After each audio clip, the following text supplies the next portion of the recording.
Bueno, vamos a la escritura. En esta noche tengo una palabra que se llama la vergüenza que ella significa. ¿A quién me estoy refiriendo? Hay un sujeto implícito. ¿Qué es algo implícito? Algo que no se dice, que está oculto. La vergüenza que ella significa o representa. ¿Quién sería ella? La cruz de Jesús. Como cada sábado hago énfasis en que este año está siendo gobernado por el mensaje de la cruz. Tenemos una vista puesta en la obra terminada de Cristo en la cruz. Y desde ahí, de ahí salen todos los milagros. De ahí sale todo el mover del Espíritu Santo. De ahí sale nuestra fe y confianza. Entonces, esta prédica se titula La vergüenza que ella significa, la cruz. Hay dos palabras que usan otras versiones, como la Reina Valera, por ejemplo, o la Nueva Biblia, Biblia de las Américas, que es los vituperios de la cruz. ¿Alguna vez escuchó esa palabra? El oprobio de la cruz. ¿Escuchó eso? Bueno, vituperio y oprobio es más o menos lo mismo, son casi sinónimos. Te voy a dar algunas referencias o definiciones que encontré en los diccionarios. Bueno, les voy a dar algunas definiciones. Le estaba diciendo de que la cruz es objeto, dijimos, de sufrimiento en la prédica anterior, ¿no? Bueno, esto es como una continuación del mensaje anterior.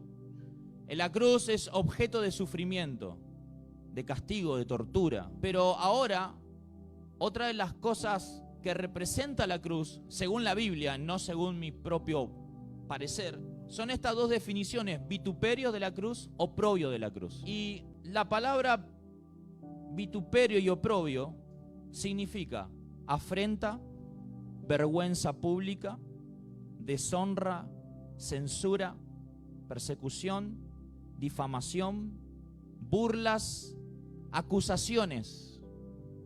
Todo ese conjunto de cosas, que ninguna es linda, es lo que está alrededor, no en la cruz, alrededor de la cruz.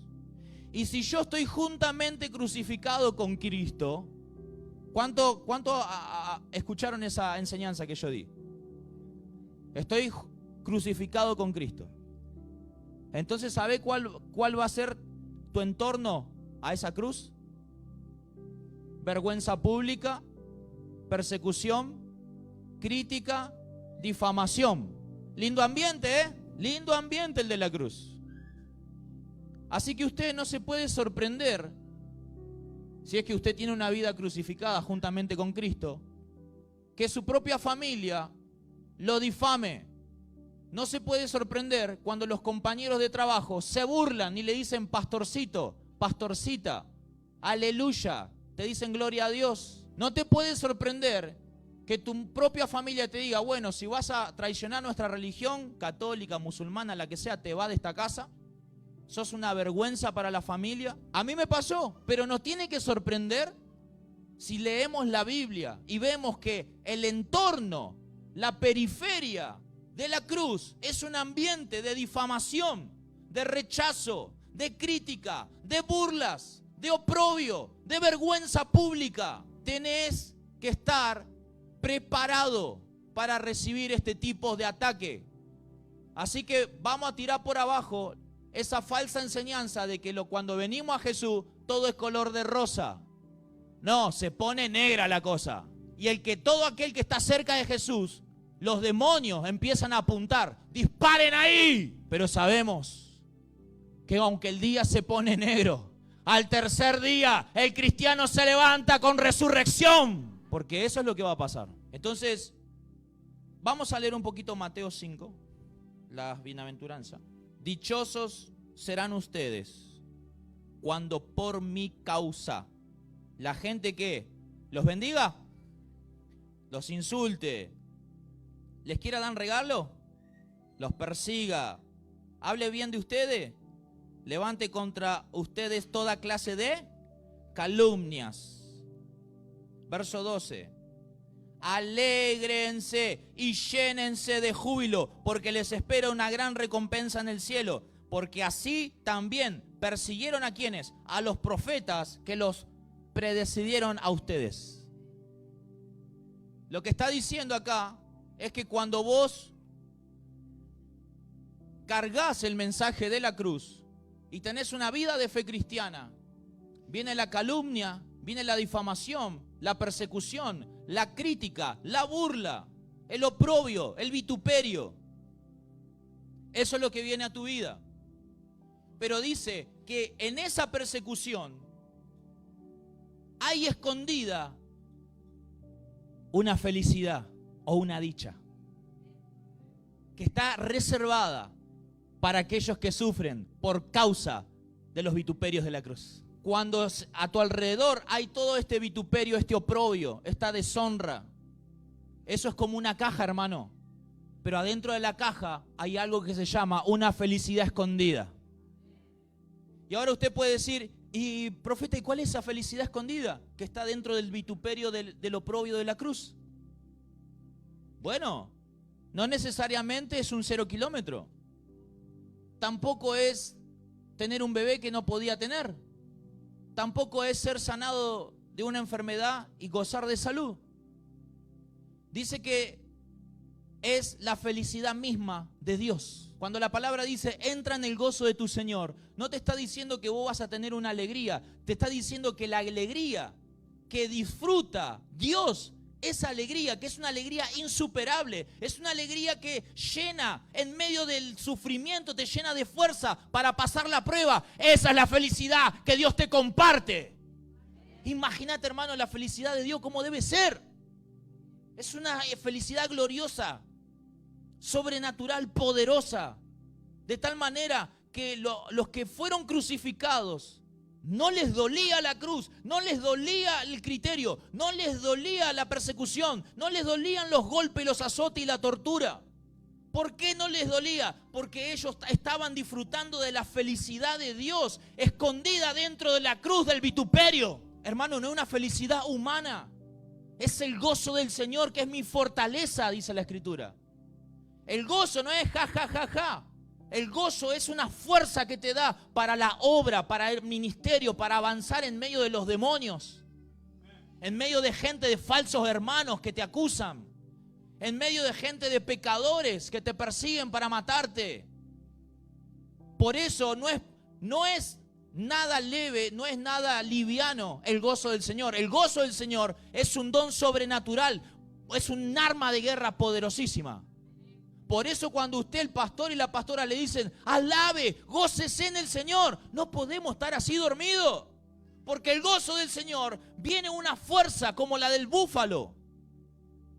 Y para que esa fuerza, para que esa alegría, no es para que usted se mate de risa, se puede reír, sí. Esa fuerza, esa energía es para la obra del ministerio, para el martirio, para ser rechazado, para predicar y se burlen. Y todo eso a mí no me haga daño. ¿Cuántos me están comprendiendo? Declara conmigo, el gozo del Señor es mi fortaleza. Pero ese no es tu gozo, es un gozo sobrenatural de Dios. ¿Cuántos lo quieren experimentar? Bueno, primero tenés que pasar por el oprobio y el vituperio y la persecución y la crítica. Si no, no los va a encontrar, porque está dentro de esa cajita. No está en la cruz, no. Está alrededor de la cruz. Y si usted va a estar crucificado ahí, ¿qué le pasó a Cristo cuando estaba crucificado? Venía uno, lo escupía, pasaba otro, lo orinaba, pasaba otro y ¡pac! Le clavaba una lanza en el costado. Se juntaban los religiosos y le decían, ¡ah! ¿Sanaste al ciego? A ver, sanate vos ahora. ¿Ves que no podés? Algo habrá hecho, por eso está crucificado, porque seguro que algo malo habrá hecho. Isaías 53 dice, me consideraron a mí como un ladrón. Pensaron, claro, está crucificado, algo malo habrá hecho. Todo comentario, todo persecución, vituperios de la cruz. No en la cruz, en la periferia de la cruz. Ese es el ambiente de un hombre de Dios. Donde se forja carácter, donde se forja santidad, donde se forja quebrantamiento, donde se forja estar a los pies de Cristo y recibir de su fortaleza y no de la fortaleza de este mundo. Ese es el ambiente de la cruz. El ambiente de la cruz está lleno de nubarrones oscuros, truenos. Pero sabemos que esa cruz nos habla de una obra completa, consumada, ya terminada, donde todas las promesas ahí son sí, son amén. ¿Qué es el vituperio de la cruz, profeta? Es la burla y la vergüenza amontonada sobre la cabeza de los creyentes. Otra vez, ¿qué es el vituperio de la cruz? Es la burla y la vergüenza amontonada, acumulada sobre tu cabeza que crees en Jesús. Escuche bien, no sobre la cabeza de cualquiera. Hay cristianos que no sufren nada, que nadie los critica. ¿Cuántos son cristianos acá? Creyentes de Cristo, poquitos, porque no todos levantan la mano. Ahora, si usted no está sufriendo crítica, difamación, persecución, burlas, su cristianismo es raro, o por lo menos debe ser un cristiano que no está clavado en la cruz. Porque el cristiano que está clavado en la cruz comienza a sufrir todas estas cosas. A ver, sufrir, no sé si se puede decir sufrir. Porque cuando vos tenés el gozo del Señor, no lo sufrís, lo estás soportando. Amén. ¿Cuánto dicen amén? Entonces, ¿para quiénes? Para los creyentes es esto. La pregunta es, que siempre hace el pastor, ¿es usted creyente? No hablamos de decir, bueno, yo digo con la boca, yo soy muy creyente en Dios. No. Porque como dice Santiago el apóstol, hasta el diablo cree en Dios y tiembla. Pero ¿qué pasa con el diablo? El diablo no se sujeta a Dios. Entonces usted puede ser creyente, usted puede decir yo creo en Dios, pero usted no se sujeta a Dios, usted es un rebelde. El diablo también cree en Dios, por eso cuando se aparece Dios tiembla, porque él cree en Dios. Pero él no se sujeta. ¿Usted se sujeta a Dios? Esa es la pregunta. Entonces los vituperios de la cruz son para los que tienen una vida cristiana. Ahora la pregunta es, ¿por qué la cruz trae esta vergüenza? ¿Por qué la cruz trae esta deshonra? Primero, porque hiere el orgullo del hombre. El hecho de que Jesús muera en la cruz evidencia a nosotros. ¿Por qué la cruz acarrea toda esta vergüenza? Porque la cruz, el mensaje de la cruz, ofende, hiere el orgullo de la persona. Todos nosotros tenemos un orgullo, ¿no? ¿Qué es nuestro orgullo? Es nuestra imagen. Que nadie se meta con mi imagen. De que yo puedo, de que yo soy bueno, de que yo soy inteligente, de que no soy un tonto. Todo eso forma una imagen en el hombre. Y la cruz viene a ofender tu imagen como ser humano. ¿Por qué? Porque la cruz, el hecho de que Jesús muera, nos está diciendo de que nosotros somos incapaces de ser salvados por ser obediente, o por ser buena persona, o por ser alguien inteligente.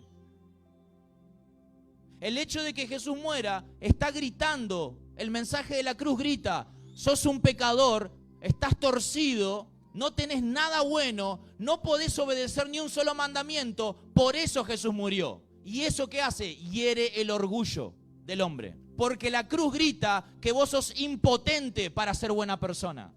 Porque si fueras buena persona y pudieras obedecer cada mandamiento escrito, entonces no hace falta la cruz. Si por ser bueno vos ya te vas al cielo solo. ¿Cuántos me están entendiendo? Pero el hecho de que Jesús muera, grita, señala que sos una persona mala, torcida, perdida y pecadora. Por eso el mensaje de la cruz es una ofensa a la humanidad. Porque le grita al ser humano, no sos bueno, sos pecador y estás perdido. Y es por eso que yo morí por vos, para salvarte de esa perdición. ¿Cuántos me están entendiendo? ¿Y cuánto aceptan este mensaje? Amén. Vamos a leer Gálatas 3. Todos los que viven por las obras, ¿qué significa eso? Todos los que quieran tener vida eterna, ir al cielo por ser gente obediente, mirá lo que dice. Todos los que viven por las obras que demanda la ley, ¿están bajo qué? Si vos querés ser salvo porque sos buena persona, porque ayudás a alguien, porque tenés buen carácter, la Biblia te dice que estás bajo maldición y te vas al infierno. Si crees que vos te vas a salvar por méritos humanos y por tu propia autosuficiencia, de la cual no la tenés.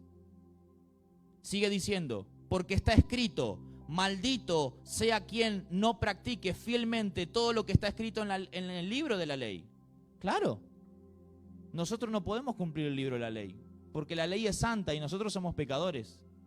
Como siempre doy el ejemplo, es como pedirle al perro que vuele. ¿Está en la naturaleza del perro poder volar?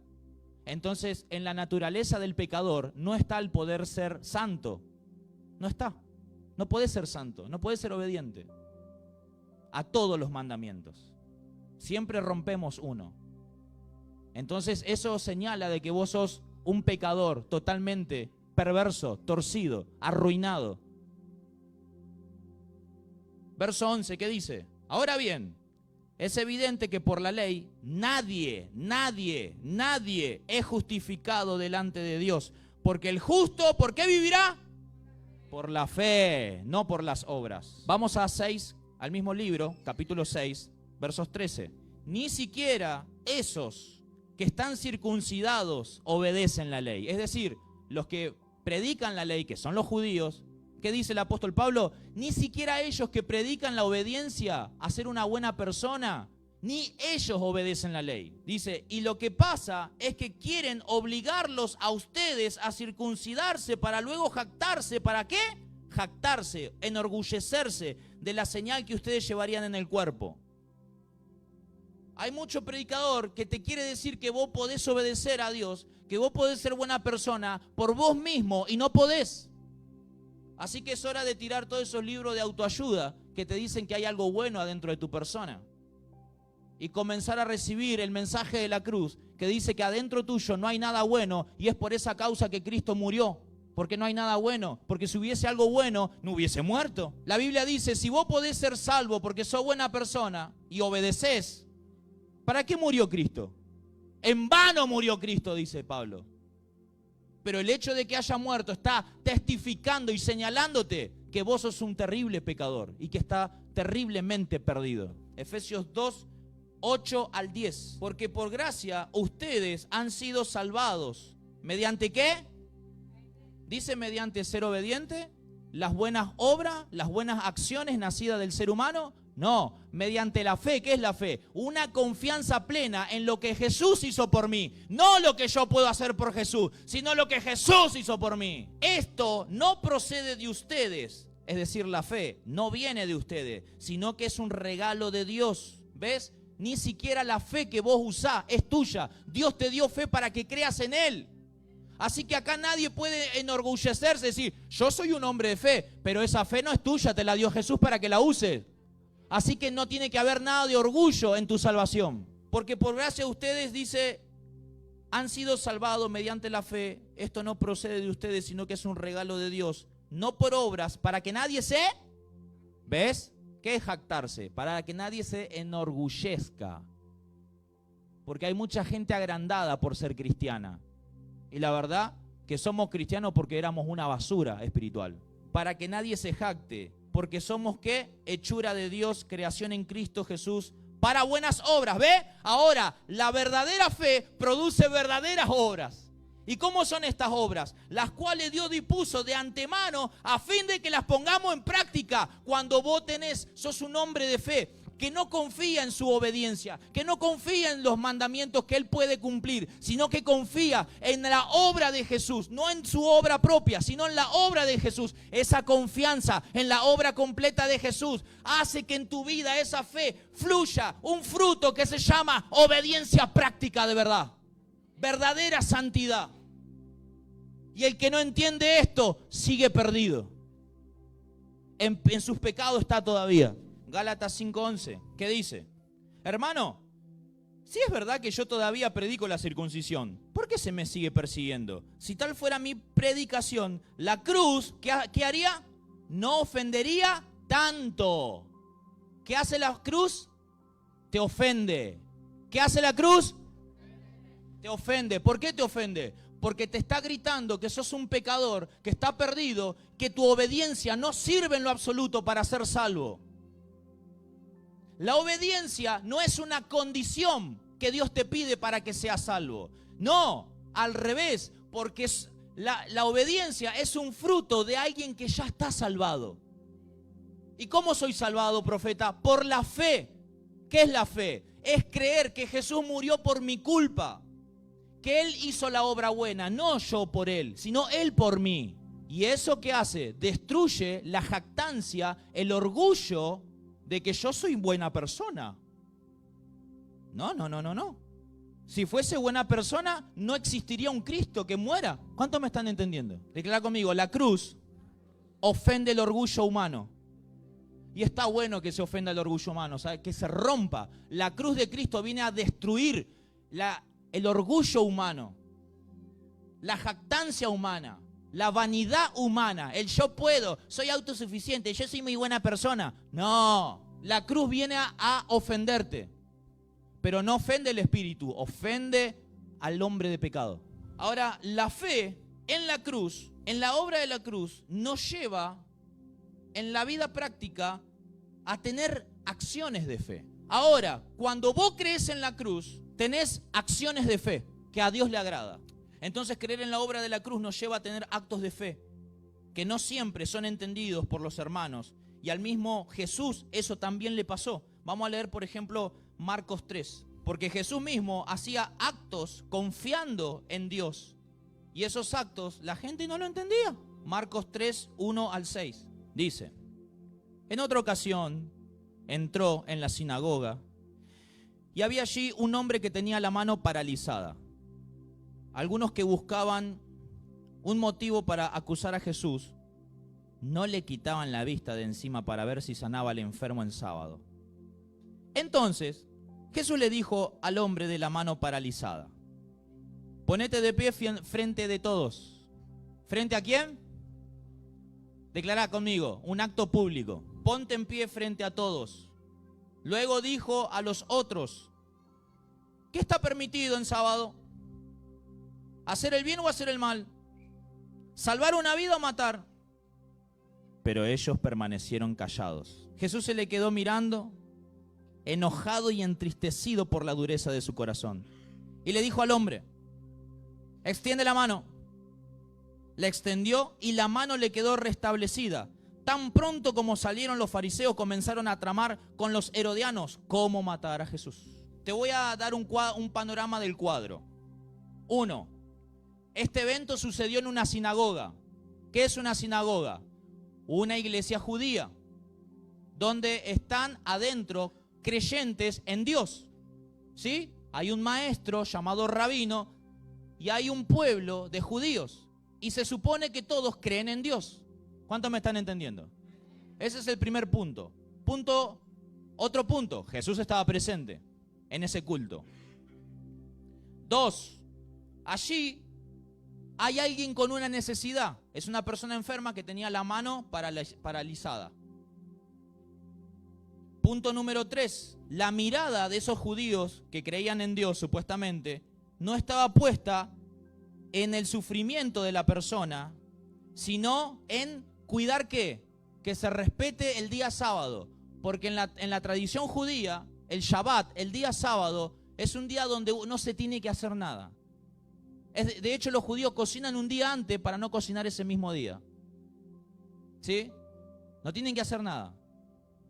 Entonces, ¿qué estaban haciendo? Vieron al hombre con la mano paralizada y todos lo están mirando a Jesús. A ver si lo sana. Si lo sana, pecó. Porque hoy es sábado y no hay que hacer nada. ¿Cuántos me están entendiendo? Entonces tenemos una sinagoga, un recinto de cristianos, de judíos que creen en Dios. 2, tenemos un enfermo. 3, tenemos un pueblo que está mirando a Jesús a ver qué cosa, si lo sana o no lo sana. ¿Dónde tenían puesta la mirada? En respetar un sábado, pero no respetaban a un ser humano y no respetaban al Dios que estaba ahí. Declara conmigo, religiosidad. ¿Sabe lo que hace la religiosidad? Te saca la vista, te saca el foco de lo más importante. Ellos estaban dispuestos a matar a Jesús por no respetar el día sábado, pero no estaban dispuestos a dar su vida por un enfermo. No le importó el enfermo, no le importó la necesidad humana, le importó un acto religioso de la celebración de un sábado. ¿Y qué provocó eso en Cristo? Provocó, dice, dos emociones muy fuertes en Jesús. Dice, enojo y tristeza por el duro corazón que tenían. Y hoy en día siguen enojando y siguen entristeciendo muchos llamados cristianos el corazón de Dios cuando critican las cosas que los siervos de Dios hacen por fe. Así como Jesús recibió crítica en la sinagoga de supuestos creyentes que estaban mirando observar el sábado y no observaban la necesidad humana, eso es la religiosidad. Son capaces de matar para que se respete un día de celebración religiosa y no son capaces de ver la necesidad de un ser humano que está sufriendo. Gálatas 6:14 dice, en cuanto a mí, jamás se me ocurra jactarme de otra cosa, sino de la cruz de nuestro Señor Jesucristo, por quien el mundo ha sido crucificado para mí y yo para el mundo. De nada se jactaba, de nada se enorgullecía el apóstol Pablo, solamente de aquella cruz. De hecho, el apóstol Pedro en Hechos 5:30 dice, ustedes, judíos, clavaron al Mesías, lo colgaron de un palo. Mirá la predicación del apóstol Pedro. Ustedes, pueblo de Dios, crucificaron por tu culpa, por la tuya, por la mía. Colgamos al Mesías, al Salvador, en un palo, en una madera, como si fuese un perro. Por eso el apóstol Pedro, en capítulo 5 de Hechos 5:30 dice, lo mataron colgándolo de una cruz, como si fuera un animal. Sobre esto, los eruditos de la Biblia, los que estudian mucho las Escrituras, dicen que Pedro está usando un lenguaje agresivo y un lenguaje despectivo y un lenguaje descortés. Mirá cómo eran las predicaciones de antes. Ese era el mensaje de la cruz en la primera iglesia primitiva.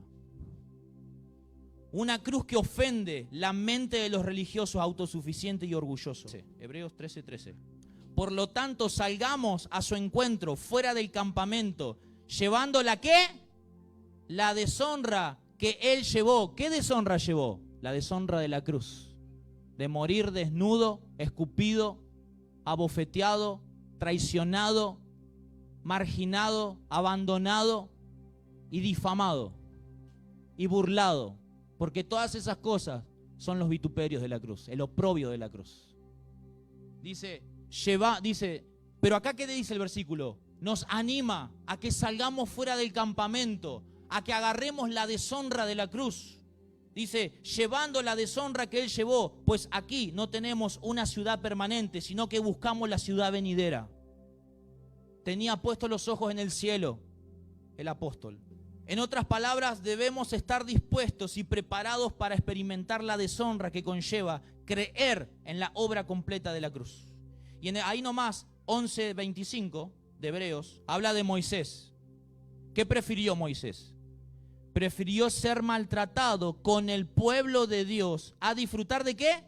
De los efímeros placeres del pecado. Verso 26. Consideró que él, ¿qué? ¿Qué estamos estudiando esta noche? El oprobio.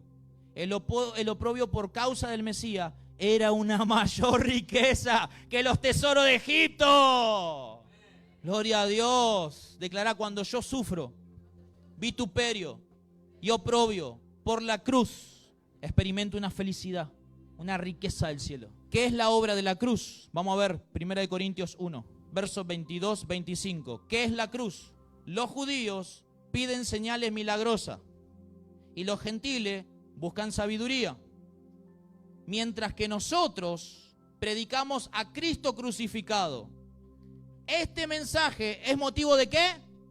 De tropiezo para los judíos y es locura para los gentiles, pero para los que Dios ha llamado, los mismos judíos que gentiles, Cristo, que es poder de Dios y la sabiduría de Dios. Pues la locura de Dios es más sabia que la sabiduría humana, y la debilidad de Dios es más fuerte que la fuerza humana. ¿Qué es la obra de la cruz? Poder de Dios y sabiduría de Dios. Así que lo que estamos manifestando en esta casa es poder de Dios y sabiduría de Dios. ¿Cómo nos preparamos para enfrentar este tipo de odio y este tipo de enfrentamiento? Porque es un enfrentamiento espiritual. Para eso solo tenemos que pensar una cosa. Si nosotros nos trasladamos al evento que está ubicado antes de la cruz, supongamos acá está la cruz, ¿qué evento sucedió antes? Sucedió un evento, una celebración judía llamada Pascua. Lo que nosotros cristianos le decimos la última cena, ¿verdad? ¿Cómo se preparó Jesús en la última cena para soportar y bancar el oprobio de la cruz? La difamación de la cruz, la persecución de la cruz, el dolor, el sufrimiento de la cruz. Vamos a ver qué pasó en esa Pascua o Pesaj, como dicen los judíos. Mateo 26:30. Mateo 26, verso 30. Es un verso muy corto, si leemos. Presten atención, el cuadro. Jesús sabe que lo van a matar. Saben que lo van a traicionar. Saben que le van a golpear piña en la cara. Saben que se van a burlar de él y le van a decir, ¿quién te profetiza? ¿Quién te pegó? Él sabe. Él sabe. Pero él dice, yo tengo que preparar mi corazón en esta noche. Esta es mi última noche. Es mi última cena con ustedes, muchachos. Y ahí hizo la última cena. Vamos al versículo 30 que dice, después de cantar los salmos, salieron, ¿a dónde? Al monte de los olivos, donde iba a sufrir él la traición. Si usted nota, este versículo es un versículo muy corto. Dice que Jesús cantó el salmo y fue ¿para dónde? Al camino a la cruz. Claro, yo leía siempre Reina Valera. Reina Valera no dice salmo, dice cantaron unos himnos. Y yo siempre me preguntaba, ¿qué himno habrá cantado, no? ¿Cómo me gustaría cantar lo que Jesús cantó? Porque de hecho, la Biblia, nosotros estamos muy familiarizados con el cántico de Moisés cuando cruzó el mar, ¿no? Los carros del faraón. Dice el cántico de celebración. También estamos asociados con el Magnificat, que es el canto de María, cuando ella alaba al Señor porque el ángel le da la noticia. Estamos acostumbrados a los cánticos de David, que David alababa y danzaba, ¿no? Estamos acostumbrados. Pero de que Jesús cante. Este es un versículo para los adoradores, a los que les gusta la música. Este es el único versículo en toda la Biblia, pastores, que dice que Jesús cantó, que Jesús adoró a Dios. Y yo me preguntaba, ¿qué habrá adorado? ¿Qué habrá cantado? ¿Cómo quiero saber ese himno? Pero como yo leía en Reina Valera himnos, decía, andá a saber cuál es, porque los judíos tienen millones de himnos. Pero cuando agarro la nueva versión internacional, la que usamos nosotros, dice salmo, no dice himno. Entonces dije, pará, a ver el original como dice, el griego, salmo. Entonces sí puedo saber qué salmo cantó. Porque los salmos, ¿dónde están?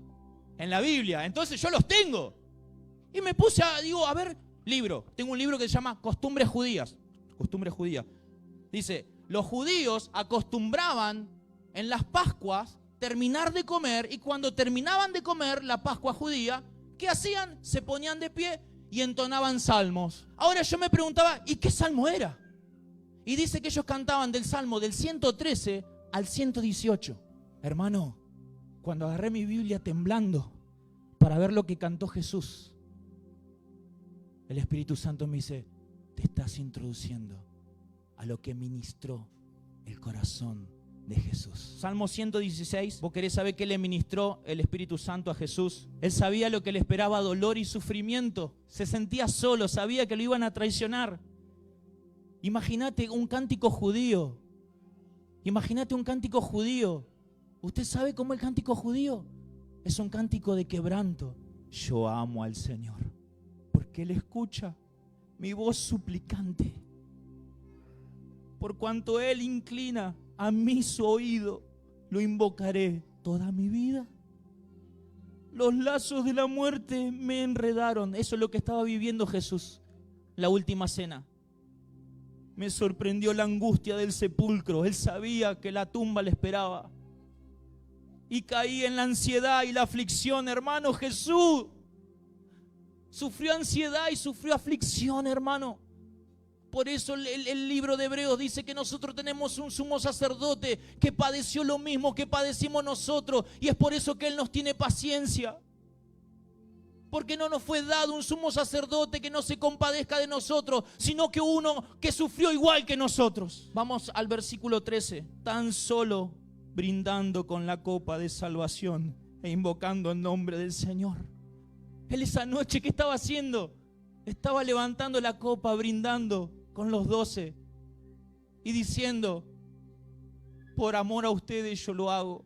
Por amor, no hay amor más grande que el que da su vida por sus amigos, dice la Escritura. Y bebió la copa y dijo: yo tomo la copa del juicio de Dios sobre mi vida. Me imagino, como David decía, los juicios del Señor son como miel para mí. 17, vamos al verso 17. Imagínate, vas a morir, te espera la cruz, te espera la tumba. ¿Y qué dice el Salmo 118, 17?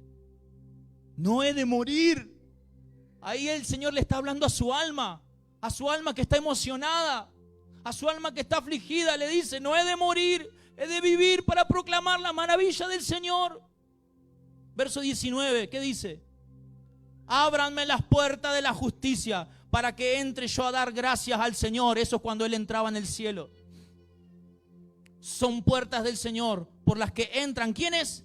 Los justos. Te daré gracias porque respondiste. Todavía no había sucedido, pero Él declaraba: la respuesta divina ya estaba dada. Él estaba sufriendo, tenía miedo, tenía angustia, estaba ansioso. Imagínate, sabes que vas a morir. Él decía: te daré gracias porque respondiste, porque eres mi salvación. Verso 22. La piedra que desecharon los constructores, que era Él, ha llegado a ser la piedra angular por donde fue construida la iglesia. Verso 23. Esto ha sido obra del Señor y nos deja maravillados. Hermano, Él no veía la obra del diablo. Él no veía que esos clavos, que esa cruz era obra del diablo. Él veía que todo estaba hermosamente diseñado por un Padre de amor. Aunque Él no lo entendía y no lo sentía, Él confiaba que aún en esa oscuridad había un Dios que estaba detrás de ese cielo, teniendo el control de estos momentos más dolorosos de la vida, de los vituperios de la cruz. Verso 24. Este es el día en que el Señor actuó. ¿Ves? No deja de proclamar que hay que Dios no está en reposo. Cuando vos estás sufriendo, cuando vos estás en angustia, cuando vos estás en el dolor, cuando te están criticando, cuando están siendo vituperados por causa de la cruz, vos estás declarando: el Señor sigue actuando aunque yo no lo vea. Él no baja sus brazos, Él está obrando por mí. ¿Y qué dice? Como el apóstol Pablo, mirá lo que dice: regocijémonos y alegrémonos en Él. ¿Quién puede decir regocijémonos en medio del dolor, en medio de la ansiedad, en medio de la incertidumbre, en medio del rechazo, del vituperio y el oprobio de la cruz? Solamente un hombre que confía plenamente en su Dios, que sigue diciendo: Señor, danos la salvación. Señor, concédenos la victoria. Está proclamando la victoria. Bendito el que viene en el nombre del Señor. Desde la casa del Señor los bendecimos. El Señor es Dios y nos ilumina. Únanse a la procesión. Ahora yo les digo a ustedes: únanse a esta procesión. ¿Qué es procesión? Esta caminata de fe, donde vamos a aquella cruz a recibir esos oprobios, esos persecuciones, esas críticas. Vayamos confiadamente, porque hay un Dios de consolación en medio de nosotros. Dice: únanse la procesión portando ramas en la mano hasta los cuernos del altar. Tú eres mi Dios, por eso te doy gracias. Tú eres mi Dios, por eso te exalto. ¿A cuántos acá exaltan en su dolor a Dios? Y el verso 29 es tan wow. Den gracias al Señor. ¿Por qué? Porque Él es bueno. Su gran amor perdura para siempre. Oh, gloria a Dios. Él veía la bondad. Él estaba lleno de enemigos, de oprobio, de vituperio, y no le opacaba la bondad de Dios. Nada lo opacaba. Él no entendía sus emociones, lo traicionaban sus pensamientos. Las circunstancias eran adversas, era completamente de dolor, pero todo eso nunca nubló la bondad de Dios en su vida. Nunca vamos a sacrificar la doctrina de la bondad de Dios en el altar del razonamiento. Jamás, jamás. Dios es bueno a pesar de lo que me pase a mí. Dios es bueno y moriré, aunque muera en dolor y en afrenta. seguiré creyendo que su bondad y su amor perdura para siempre. ¿Cuánto le dan un fuerte aplauso a Jesús? Imagínate, eso era lo que estaba cantando. Esas canciones de adoración cantaba Jesús antes de sufrir el oprobio de la cruz. De esa forma, esa es la forma más práctica para recibir la gracia de Dios, la fuerza de Dios, el poder de lo alto.